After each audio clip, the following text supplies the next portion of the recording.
Hello， 大家好，我係 Angel。講到外出食飯嘅吃到飽呢，我自己大致分成兩種。第一種就好似自助餐 buffet 咁樣，所有餐點都任你拎嘅。而第二種就係有一個固定嘅主餐啦，但搭配嘅飲品、湯品同白飯等等嘅配料呢，就可以無限咁添加嘅。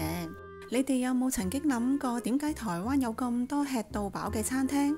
而且幾乎每一家嘅生意都唔錯嘅。呢一集我就想嚟傾下，對於呢兩種唔同形式嘅吃到飽，我喺台灣觀察到嘅一啲現象同個人嘅感受啦。喺香港當然都有剛才講嘅第一種形式嘅吃到飽餐廳啦。以前我哋都間唔中會去酒店食下 buffet，去酒樓食下啲任點任食嘅火鍋，仲有會去一啲韓式燒烤店享受一下吃到飽啊。但係香港就比較少見到頭先講嘅第二種形式嘅吃到飽啦。通常加飯都要另外收費，而飲品同湯品呢都要另外加點嘅。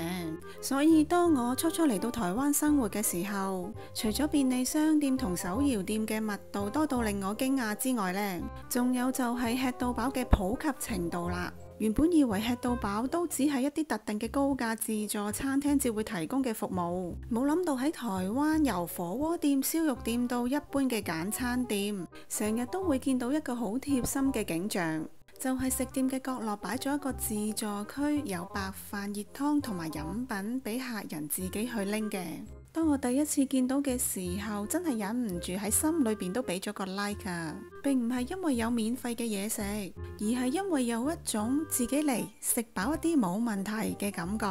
實在係好有人情味啊！台灣店家呢種自然流露嘅慷慨，會令到人覺得食飯唔單止係填飽個肚，而係有一種被好好招待嘅感覺，係好少喺其他地方遇到嘅。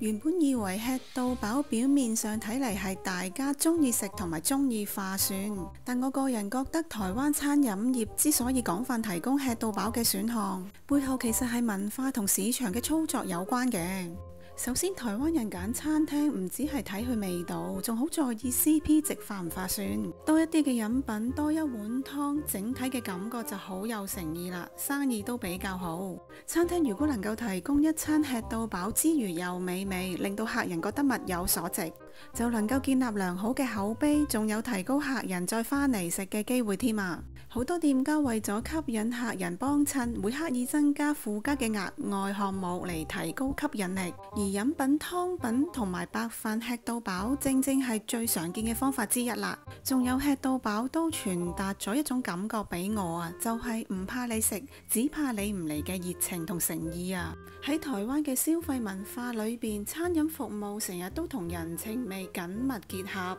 感覺食店嘅老闆寧願俾客人食多幾碗飯，都唔想俾客人帶住一個空虛嘅胃離開啊！呢一種我先俾你食飽咗，賺錢之後再講嘅心態，喺商業競爭劇烈嘅台灣餐飲業市場裏邊，反而成為一種獨特嘅生存之道啦。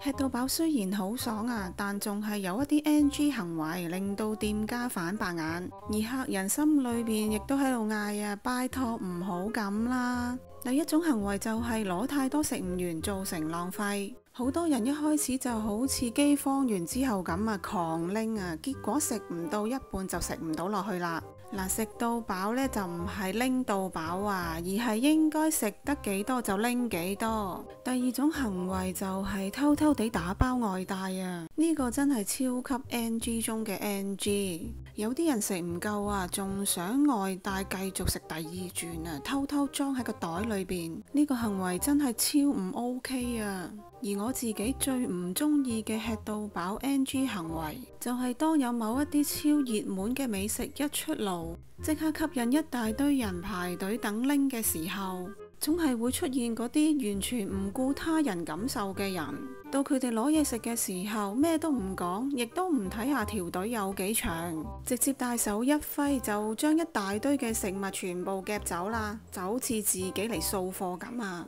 後面咁多人喺度等緊都想食啊，佢哋完全都唔在乎，呢個場面真係令人超傻眼啊！大家出到嚟食飯都係想開心咁享受，唔係嚟表演搶食物噶。不過呢，而家已經有唔少餐廳都注意到呢個情況啦，對某一啲特別受歡迎嘅菜式都設有每人限取嘅規定。咁樣嘅安排唔單止能夠確保每位客人都有機會食到招牌美食，